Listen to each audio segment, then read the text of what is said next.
আসসালামু আলাইকুম। একজন পাঠক আমার কাছে একটা প্রশ্ন করেছেন। mozammilhaq.com আমার একটা পার্সোনাল ওয়েবসাইট আছে, সেখানের মধ্যে আহ, আপনাদের কাছে ফিলোসফির দুইটি পেপারের বিষয়ে মূল্যায়ন আশা করছি। এই পেপার দুটির বিষয়ে আগ্রহের কারণ আমার ইউথাইফ্রো ডাইলেমা সংক্রান্ত সংশয়। আসল ডিলেমাটা তো আপনারা জানেনই, আমি সেটারে একটু অন্যভাবে বলি। ঈশ্বর কি মিথ্যা বলতে পারে? যদি না পারে তাহলে অমনিপটেন্স থাকে? যদি পারে তাহলে মানুষ কি নিশ্চিতভাবে ও অবজেক্টিভলি জানতে পারে তিনি মিথ্যা বলছেন কিনা? আমার মতে না। তখন তাহলে ঈশ্বরের অহির কি মূল্য থাকলো, এবং ঈশ্বরের বিশ্বাস ছাড়া অবজেক্টিভ মোরালিটি হয় না, এই ধরনের বক্তব্যের কি মানি থাকে? ব্যাপার দুটি হলো, can God's goodness save the divine command theory from Euthyphro, Jeremy Koons. আরেকটা ব্যাপার হলো evil God challenge by Stephen Law. Google করলে আশা করি পেপার দুটি পেয়ে যাবেন। অ্যাকচুয়াল ডিলেমাটা ইউথ্রাইফোর ডিলেমা জানলে এবং সেটার প্রচলিত আস্তিকীয় ডিফেন্স জানলে সহজে বুঝবেন পেপার দুটির ব্যাপারে জিজ্ঞাসার কারণ। তো এই হচ্ছে ওই পাঠকের প্রশ্ন। এখন ইউথ্রাইফোর ডিলেমা হচ্ছে যে সক্রেটিসের সাথে তার ছাত্র ইউথাইফ্রো আলোচনা করছিল যে ডায়ালেকটিক্যাল মেথডটা, যেটা আমরা সক্রেটিক মেথড হিসেবে জানি, যে মানে ঈশ্বর বা গড, খোদা কোনো কিছু আমাদেরকে ভালো কাজ করার জন্য বলেন, কাজটা আসলেই ভালো সেজন্যে, নাকি খোদা এটা করতে বলেন সেজন্য এটা ভালো। যদি আমরা প্রথম প্রশ্নের উত্তরে বলি যে হ্যাঁ এটা আসলেই ভালো এই জন্য খোদা এটা করতে বলেন, তাহলে সমস্যা হলো চাইলে ওই ভালোর হওয়াটা মানে এটার গুডনেসটা এটা মানে খোদার বাহিরের একটা জিনিস।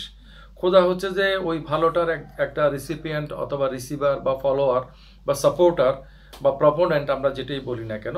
যেমন আমরা মনে করি যে এটা ভালো সুতরাং আমি এটা নিলাম, এটা খারাপ সেটা আমি বর্জন করলাম। তাহলে ঈশ্বরের বাহিরে ভালো মন্দর ব্যাপারটা ঈশ্বরের বাহিরে, এটা একটা ঈশ্বরের ধারণার সাথে কনফ্লিক্ট করে।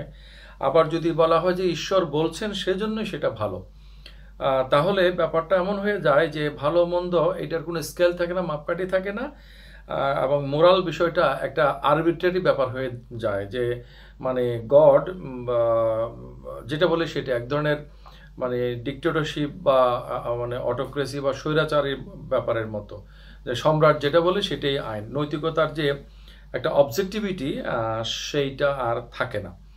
তো এইটা সক্রেটিসের ছাত্র প্লেটো এটা প্লেটোর বইয়ের মধ্যে উল্লেখ করেছে। তো সেখান থেকে এই ডায়লামাটা। তো এখানে পাঠক যে প্রশ্ন করেছেন সেটা দিয়ে আমরা মূল আলোচনাটা শুরু করি। ঈশ্বর কি মিথ্যা বলতে পারে? এখন বৃত্তের মধ্যে কি 3টা কোণ না 4টা কোণ, এরকম একটা যদি প্রশ্ন আমি করি তাহলে সেই প্রশ্নটা একটা রিডান্ডেন্ট কোয়েশ্চেন হবে, because within a circle there cannot be any corner. এটা 3টা বা 4টা বা একটা হওয়ার আর প্রসঙ্গ থাকে না। অথবা আমরা যদি বলি যে মানে একটি কোণ সমন্বিত কোনো ত্রিভুজ হতে পারে কিনা, তো ত্রিভুজ যদি হয় সেটা এক কোণ সম্পন্ন হবে না। আমি কথাগুলো বললাম যে কিছু কিছু বিষয় আছে অন্টোলজিক্যালি এগুলো মানে যে ধরনের সে ধরনের ভাবে যদি জিনিসটাকে ডিল করা না হয় তাহলে এটা তাত্ত্বিকভাবেই এটা মানে ফলসিফাইড হয়ে যায়। হ্যাঁ, তো তাহলে আমরা যদি ঈশ্বরের ধারণা বলি যে ঈশ্বর হচ্ছে যিনি জগৎ সৃষ্টি করেছেন, যিনি জগতের অতিবর্তী এবং তার বাইরে কোনো কিছু নাই। তো তার বাইরে যদি কোনো কিছুই না থাকে, অস্তিত্বশীলই না থাকে, তাহলে তার পক্ষে কোনো ফলসহুডে মানে লিপ্ত হওয়াটা তো অসম্ভব ব্যাপার। মানে আমি ভুল জায়গায় গেলাম, ভুল কথা বললাম, যেটা what I am not suppose two, তাহলে আমি যেটার জন্য মানে করার উচিত না সেটা যদি করি তাহলে এটা আমার জন্য অনুচিত কাজ হবে। যেটা সত্য আছে সেইটার কে আমি যদি গ্রহণ না করে অন্য কিছু গ্রহণ করি তাহলে সেটা মিথ্যা হবে। তাহলে একটা ঈশ্বরের জগতে, ঈশ্বরের দৃষ্টিতে জগতের মধ্যে মিথ্যাই থাকতে পারে না। হ্যাঁ, সত্য মিথ্যাটা হচ্ছে যে আমাদের মতো যারা পার্টিকুলার এন্টিটি তাদের জন্যে, যে ইউনিভার্সাল এন্টিটি যার কাছে কোনো প্রেক্ষাপট কাজ করে না তার কাছে তো কোনো কিছু মানে মিথ্যা বা ফলস থাকতে পারে না। তাহলে সত্য মিথ্যা এই বাইনারির মধ্যে যাকে ফেলাই যায় না তার ব্যাপারে যদি আমরা প্রশ্ন করি ঈশ্বর মিথ্যা বলতে পারেন কিনা, প্রশ্নটা একটা ক্যাটাগরি মিস্টেক।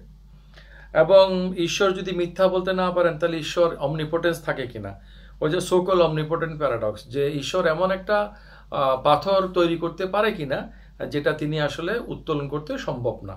তো এটা একটা লোডেড কোয়েশ্চেন, একটা ফলস কোয়েশ্চেন। কারণ ঈশ্বর যদি সর্বশক্তিমান হয়ে থাকে অ্যাট দ্য ফার্স্ট প্লেস, আমি মনে করি, বিশ্বাস করি বা না করি সেটা ভিন্ন কথা, আমরা ধরে নিচ্ছি যে দিস এন্টিটি ইজ অমনিপোটেন্ট, মানে অল পাওয়ারফুল। তাহলে আমি আবার প্রশ্নটা কেন করবো যে তিনি এটা তৈরি করতে পারেন কিনা? আচ্ছা, আবার তিনি যদি তৈরি করতে পারেন তিনি উত্তোলন করতে পারবেন না কেন? এটা একটা লোডেড কোয়েশ্চেন এবং ফলস কোয়েশ্চেন। এবং অমনিপোটেন্স যেটা বলা হয় সর্বশক্তিমান, তাহলে ঈশ্বরের পক্ষে কি চতুষ্কোণ বৃত্ত তৈরি করা সম্ভব কিনা? এগুলো কতগুলো মানে ফাউল কোয়েশ্চেন। কারণ আমরা ঈশ্বরকে যারা মানি তারা ঈশ্বরকে যে সর্বশক্তিমান মনে করি, সেটা কি যে লজিক্যালি পসিবল কিন্তু ফিজিক্যালি ইম্পসিবল এমন যে কোনো কিছু যিনি করতে পারেন। He is god and he is omnipotent in that sense, he is all powerful. ওকে, এখন আমরা যদি কিন্তু এটাকে একটা ফলস একটা মানে পজিশন তৈরি করা হয় যে যারা খোদায় বিশ্বাস করে তারা খোদাকে সর্বশক্তিমান মনে করে, অথচ খোদা তো সুইসাইড করতে পারে না। হ্যাঁ, খোদা তো কথার কথা ওই যে দৈত্যের মতো নিজেকে বোতলের মধ্যে বন্দি করতে পারে না। এগুলো কতগুলো শিশুতোষ কথাবার্তা, এগুলো আসলে সঠিক নয়। মানে খোদাকে আমরা সর্বশক্তিমান মনে করি লজিক্যালি পসিবল যে কোনো কিছু দিক থেকে। এবং এগেইন আসলে খোদাকে যে আমরা চিনি জানি বা যা কিছু করি এটা from logical point of view. Unfortunately ইসলামপন্থীদের অনেকে যে তারা মানে লজিকটাকে স্বীকার করতে চায় না। হ্যাঁ, আমি আমার বিভিন্ন লেখার মধ্যে দেখিয়েছি যে আসলে যুক্তির বাইরে কোনো কিছু নাই। আমি যখন একজন বিশেষজ্ঞ ডাক্তারের কাছে যাই, একজন জেনারেল প্র্যাকটিশনার পরামর্শে, তখনও কিন্তু আমি ডাক্তারের কাছে যাই। তাহলে আমি যখন জগতের বাইরের বিষয়গুলোকে জানার জন্য, জগতের বাইরের যে সত্তা আছে পরম সত্তা খোদা তাআলাকে যখন আমি সোর্স অফ মানে নলেজ বা অথরিটি হিসেবে গ্রহণ করি, তখন সেটাকে আমি মেনে চলি। তাহলে মানে authority as a source of knowledge, এটা আমরা সেকেন্ড ইয়ারে ইন্ট্রোডাকশন টু এপিস্টেমোলজিতে পড়িয়ে থাকি। তো আমাদের যুক্তি বলে যে যেসব বিষয়গুলো আমাদের মানবিক মানে যে আওতা ক্ষমতা এর বাইরে, অথচ আমাদের সাথে এগুলো রিলেটেড, তাহলে আমরা সেগুলো কিভাবে করব, সেটা আসলে জগতের বাইরে থেকে সমগ্র জগৎকে সামগ্রিকভাবে যিনি দেখছেন জানছেন তিনি ভালো বলতে পারবেন। তাহলে জগৎটা হচ্ছে যে ক্ষুদ্র ক্ষুদ্র সব কিছু, আমরাও জগতের একটা অংশ, এটা একটা কনসিস্টেন্ট হোল। তাহলে এখানে আমার কোন রোলটা সবচেয়ে বেশি ফিট হবে, এথিক্যালি কারেক্ট হবে, আমাদের যে আমাদের নলেজ যে আসপেক্টে যেগুলো ফিজিক্যাল আসপেক্ট ফিজিক্যাল নিয়ম দ্বারাই পরিচালিত, তাহলে আমাদের এইসব নর্মেটিভ আসপেক্টগুলো ঠিক করার জন্য আমরা সমগ্র জগতের নিরিখে এটা কনসিস্টেন্ট হচ্ছে কিনা এটা জানার জন্য জগতের বাইরে যিনি আছেন কিন্তু যিনি প্রতি মুহূর্তে জগৎকে পরিচালনা করছেন খোদা তাআলা, তার কাছ থেকে আমরা জানার চেষ্টা করি। ইন দ্যাট সেন্স আমরা কিন্তু মানে আল্লাহকে ওইসব বিষয়ে অথরিটি হিসেবে গ্রহণ করি। আমরা যে ইবাদত করি, ইবাদতটা আমরা এভাবে করি কেন, আমরা একটা রুকু দিয়ে দুইটা সিজদাতে এইভাবে কেন করি, এটার পেছনে যুক্তি কি? কারণ এটা অথরিটি বলেছে। আমি যখন কোনো অথরিটির আন্ডারে যাই, অথরিটির নিয়মটাকে আমি মেনে চলি, এবং অথরিটির নিয়মকে যখন আমি মেনে চলি তখন কিন্তু আমি যুক্তিসঙ্গত কাজই করি। আমি যদি কোনো বিষয়ে কাউকে অথরিটি মানি এবং তার কথাটা না মানি, নিজে এটাকে রেশনালাইজ করার চেষ্টা করি, সেটাই বরঞ্চ আমার আসলে মানে ইরেশনাল কাজ হবে। তাহলে এখন বলা হচ্ছে যে ঈশ্বর সত্য বলছেন না মিথ্যা বলছেন, এটা যদি আমি জানতে না পারি, তাহলে তিনি ওহির মাধ্যমে আমাদের যে সত্য কথাটাই বলছেন সেটা আমরা জানবো কিভাবে? পাঠক প্রশ্ন করছেন যে তাহলে ওহির কি মূল্য এবং মোরালিটি যে অবজেক্টিভিটি সেটা কিভাবে থাকে। এখন আমরা যদি আমাদের এপিস্টেমিক স্কেল দিয়া, আমাদের মোরাল স্কেল দিয়া, আমাদের কগনিটিভ যে মানে স্কেল আছে সেইটা দিয়া যদি আমরা যদি খোদার কার্যক্রমকে যাচাই করতে চাই, তাহলে আমরা এটার আন্ডারলাইং অ্যাসাম্পশন হচ্ছে আমরা মনে করছি যে খোদা আমাদেরই মতো একটা কিছু যিনি একই এপিস্টেমিক স্কেলে ফাংশন করে, অথচ মানে যার মোরালিটি কিন্তু বিল্ড আপ হয় তার ক্যাপাসিটি অনুসারে। হ্যাঁ, আমরা কেন বলি যে পশুদের ব্যাপারে আমাদের নৈতিকতা আছে কিন্তু আমাদের ব্যাপারে পশুদের কোনো নৈতিকতা নেই, এটা আমরা মনে করি। কেন মনে করি?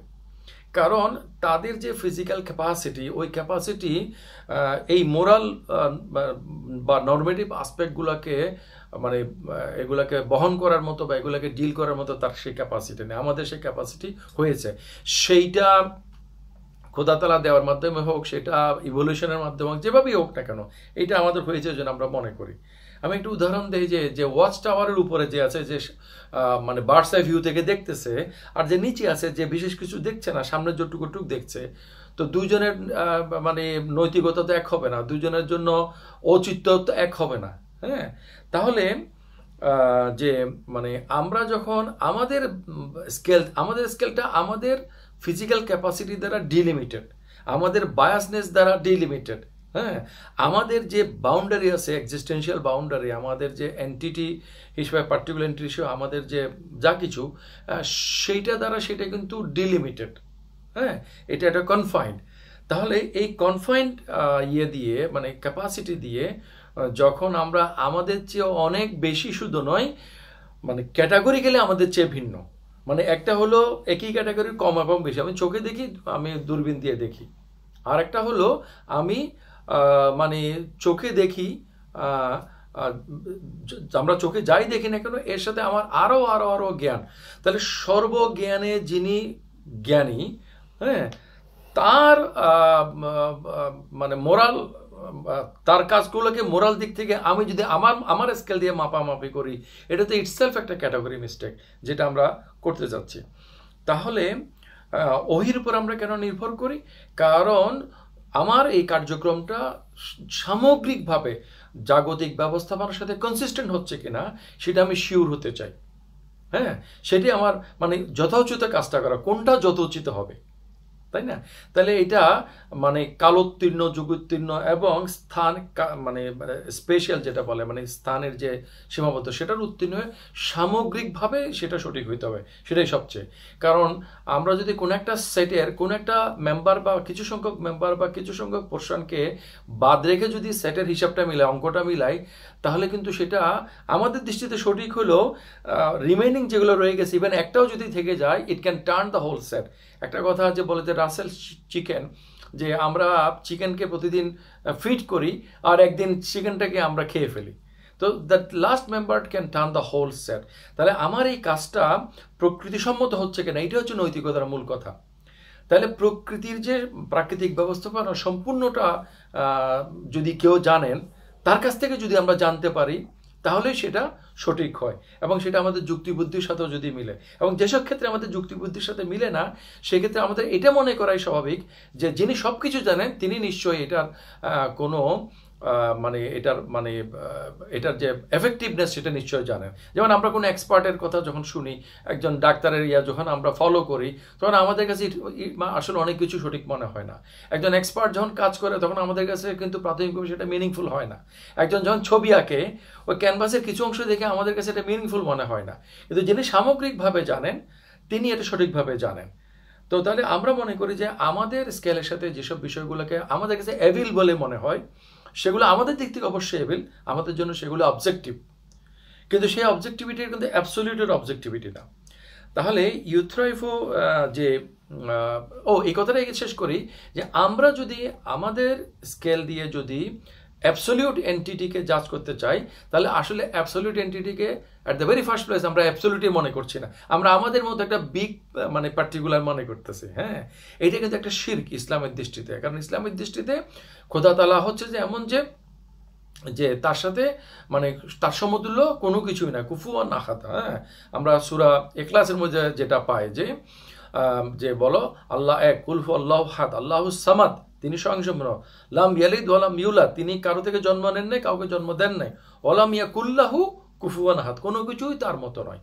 তাহলে আমরা জগতের একটা অংশ, আর আমরা তুলনা করছি জগৎ সেটা কত বড় আমরা জানি না, ইভেন সায়েন্টিস্টও সেটাকে ফুললি মেজার করতে পারছে না, দিন দিন সেটা হরাইজনটা বাড়ছে।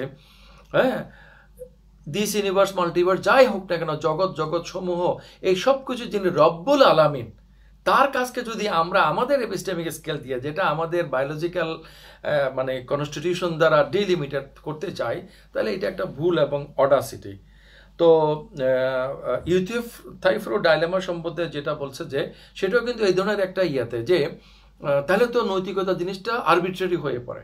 আচ্ছা, নৈতিকতা জিনিসটা যদি আরবিট্রারি না করে আমরা যদি এটাকে যদি একটা নিয়মের মধ্যে আনতে চাই, তাহলে নিয়মগুলো থাকবে, নিয়ম অনুসারে সব কিছু হবে, দ্যাটস ভেরি ফাইন। কিন্তু who is to formulate the নিয়ম, who is to determine the rules first, তাই না? If everyone is subordinate to given prior rules, ethical framework, হ্যাঁ, তাহলে তো সবাই আমরা পরস্পরকে জাজ করতে পারবো। কিন্তু where from this, why this, who will frame this, who will determine this, এভাবে যদি আমরা যাই তাহলে কিন্তু আমরা কিন্তু কারণের একটা অন্তহীন পরম্পরায় পড়ে যাবো, স্কেলের একটা অন্তহীন পরম্পরায় পড়ে যাব। এক পর্যায়ে কিন্তু আমাদের থামতে হবে, এবং আমাদের বলতে হবে যে this is the basic. Okay, this is the basic. তো কারো কাছে নেচার ইজ দ্য বেসিক, আমাদের কাছে গড, মানে God as the creator and sustainer and cherisher of the nature হিসাবে তিনি হচ্ছে বেসিক। হ্যাঁ, so if God is the basic and God is the supreme and nothing could exist beyond his capacity and limit, so he's all good in the ontological sense, because absence of bad is good, absence of darkness is light, okay, absence of light is dark, সেটা। তাহলে কারো পক্ষে যদি তার গঠনগত কারণে যদি মানে কোনো নিয়ম ভঙ্গ করা সম্ভব না হয় এবং তার বাইরে যদি কোনো কিছু না থাকে, তাহলে whatever comes from him or from that entity it must be good. Okay, এটাই হচ্ছে যে আমাদের যুক্তি আমাদেরকে এই কথাটা বলে। সো আসলে ইউথাইফ্রো ডাইলামা যেটা বলা হচ্ছে, এটা আসলে একটা ফলস ডাইলামা। এরকম বেশ কিছু ফলস ডাইলামা এবং সোকল সুডো প্যারাডক্সের কথা, অমনিপোটেন্ট প্যারাডক্সের কথা সুডো প্যারাডক্স, এইগুলোর কথা আমরা বিভিন্ন জায়গাতে জানতে পারি। এবং আপনারা যদি এসব বিষয়ে আরও বিস্তারিত জানতে চান, আমি একটা সেন্টার গড়ে তোলার চেষ্টা করছি, মুক্ত বুদ্ধি চর্চা কেন্দ্র, সেন্টার ফর ফ্রি থটস। এটার ওয়েবসাইটে গিয়ে আপনারা এটা পাবেন। এটার ঠিকানা হচ্ছে freethoughts.darshan.com। Thank you very much. আসসালামু আলাইকুম।